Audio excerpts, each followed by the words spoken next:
This is the second part of the same chapter, people as a resource. Okay, in this part again I am going to discuss some questions which is related to your book. So first, what is the role of education in human capital formation? I told you so many times, all those people who are highly educated, they have a quality life. They earn more money. Their life is comfort, luxuries. They always not only support their family but also they support the country, society. So on that basis we can say there is a vital role of education in human capital formation. So first point, it helps a man to make all round development. Second, it makes the workforce literate, skilled, so that they can get higher pay. Education keeps the people away from the bad habits such as drinking, gambling, and other illegal activities.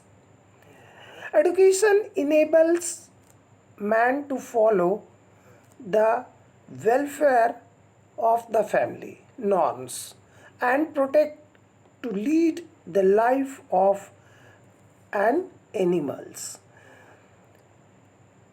It explains that if the people are highly educated, they can protect their family, how to live a better life. And that's why here I have taken an example of an animals because they are illiterate. It creates to be a good citizens of his country, and educated family always invests more on the education of their children. They are also here there is a mistake. There I have written. So in place of there, that will be they. They are also conscious of proper nutrition and hygienes. Okay. Now the next question, what do you understand by people as a resource? I have already discussed regarding the people of Japan. Even though they have no raw materials and other basic uh, requirements, however, that country is well developed, or the Japan has grown with a rapid speed. So on that basis we can say that people is the most important resource. A country can make a rapid progress by the help of human capital, because human capital can make use of physical capital such as land, labor, etc. To achieve this aim, we should have to make investment on the human beings in the form of education, in the form of training, and in the form of medical care, because it increases the productivity power of the country. An educated and healthy person can bring revolution in the field of production and all round advancement of the country. For example, green revolution, IT sectors, etc. Next question, which factor affect the quality of population? Everybody knows. From the above answer you can say the literacy rate, health of a person, and a skill formation affects the quality of populations. Okay. Now next question, explain different kinds of unemployment. This is the most important question because it will continue in your life. So in a standard 9, only the three kinds of unemployment has been discussed. So on that basis, first I have taken disguised unemployment. So it refers a situation in which more people are engaged than the required people or actual people required. Okay, so such kind of unemployment you have seen whenever you go for board decorations. Most of the time half of the class are ready to come out from the class by saying that we are going to arrange our house board.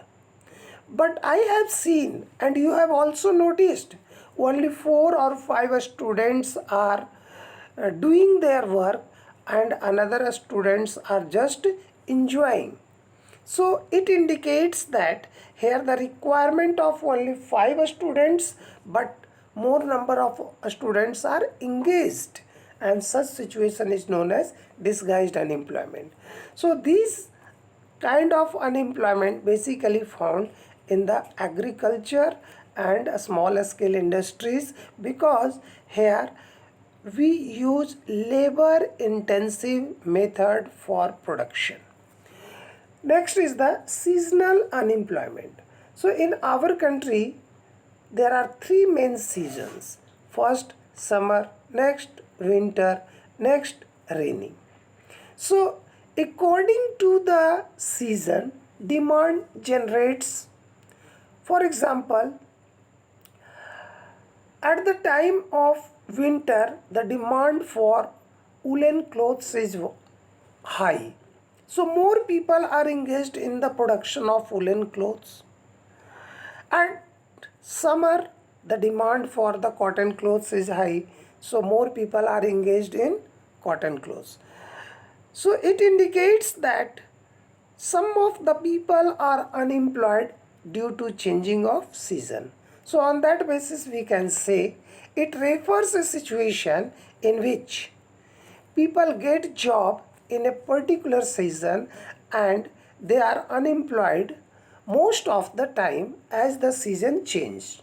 For example, farmers are unemployed in summer season, lack of irrigational facilities. In urban areas, the workers who are employed in ice industries, in cotton industries, in woolen industries, and so on. Next is the structural unemployment. As we know that technology is continuously changing. Some of the people are not well versed with new technology. So they face different kinds of problems to handle the new technology. In that case, the owner of the firms are not interested to continue their work. As a result, they face the problem of unemployment. So how we can define it? A structural unemployment refers a situation in which due to change in technology, some of the workers are unable to handle new technology. As a result, they face the problem of unemployment. For example, development of IT sectors has removed a number of traditional artisans or workers. Even you will find in the school, our old teachers are not capable to handle a smart class in a better way, even though they have vast knowledge. So in this situation, some of the teachers may unemployed from their own job. Now, next question. Discuss the different causes of unemployment in India. So unemployment not only present in our country, but it is also present in other countries also. But for our country, it is a curse, because a number of factors are responsible for the growth of unemployment. First, ever increasing population of India. In our country, the population is growing at a faster rate. According to the data of only 2002, you will find that more than 1 million uh, a population has crossed. So the vast or the rapid growth of population is unable to provide job opportunities, and as a result unemployment is rising. Second, defect in the education system. Our education system is very old. In this system, the people get only the certificate. No doubt, sometimes they say that I have passed MA, but they have no any technical knowledge. So overall we can say, due to the defective educational systems has ability only to create clerks, accountant, but but this education system has no ability to produce a skillful person, and it is the main reason of unemployment. Next is the growth in industrial and service sector is not so satisfactory. If we compare our country with China, Japan, we find that in these countries the industrial and service sectors has increased at a faster rate. The demand of the people has increased because the per capita income in these countries has increased. But in our country, still nearly 60% people are engaged in agriculture. The growing population doesn't match with the growth of industrial and service sectors, and it has created the problem of unemployment. Next, slow growth of agricultural sector. I told you that nearly 60% people are engaged in agriculture, but lack of the implementation of new technology, financial crisis, and the highly literacy rate, lack of highly literacy rates, the growth of agricultural sector is very slow. At some extent we can say that the our agricultural sector is growing but at a very slow rate.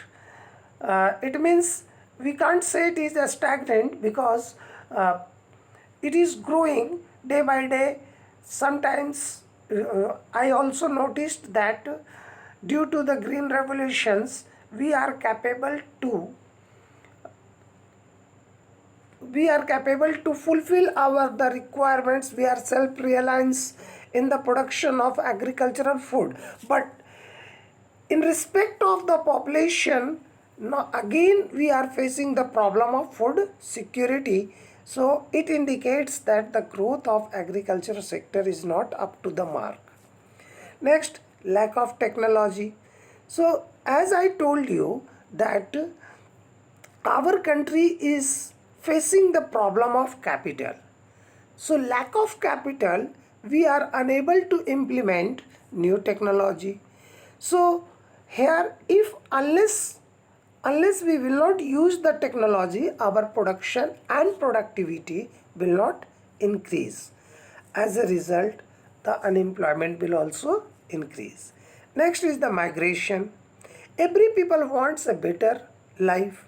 As a result, the rural people are continuously migrating from their own village to urban areas, hoping that in urban areas they will get a particular job. So as I told you, the industrial sector has the requirement of manpower, but they want only the skillful person. And these migrated people has no skill. Due to that, the unemployment has increased with a rapid speed in the urban areas. Next is the joint family system. If the family is uh, if a particular family is living all together, it means some of the people, even though they are not earning, they can live a better life because the other family member supports, and it also helps to uh, generate more unemployment in the economy. Now come to the next question. What are the strategies that the government has undertaken to reduce the unemployment? It is a major problem for any government how to reduce the unemployment, how the people will get the job, how our GDP or national income will increase. So some steps has been taken by the government after independence to reduce the unemployment. First, rural self-employment scheme. So here the Gram Seva Rozgar Yojana or Swarna Jayanti Swarozgar Yojana was implemented in the year 1999. In this Yojana, the government was ready to provide some technology, some financial support so that the people can start their own business and they can survive their life in a better way. Next is the wage employment scheme. So wage employment scheme was also launched in the year 1999. For example, Jawahar Gram Samriddhi Yojana. So in this poverty alleviation programs, a number of rural roads has been created, ponds has been prepared so that the people can get the job opportunity and they can also get the wage so that their living of a standard and the employment opportunity both may increase. Next is the various schemes for providing employment to the educated in urban areas. So various means what? That is the Swarn Jayanti Sahari Rozgar Yojana has been launched by the government. Prime Minister's Rozgar Yojana uh, has been also introduced by the government. Here the people will get job opportunity or they will create their own job by getting a better skill, a skill from the government sides. Next is the skill development. Here a number of technical institute has been opened by the government. Vocational courses were also implemented in the universities and the school so that the people can get a particular skill and they can start their own businesses. Next, integrated dry and agricultural development. So integrated dry and agricultural development means what? That is the a number of areas are under cultivations, lack of irrigational facilities. So in these areas the government has constructed the dams, the canals has been distributed in different parts so that the people can also utilize these lands and they can get job opportunities. So in this way we find that the different kinds of schemes has been launched by the government so that they can get their job opportunity and unemployment may reduce. Now come to the next question.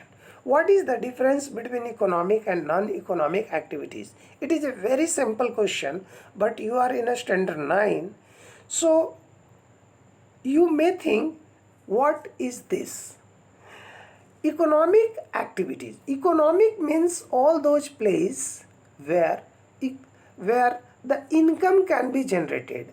So such kind of activities will come under the economic activities, and where the income will not be generated, that area will come under the non-economic activities.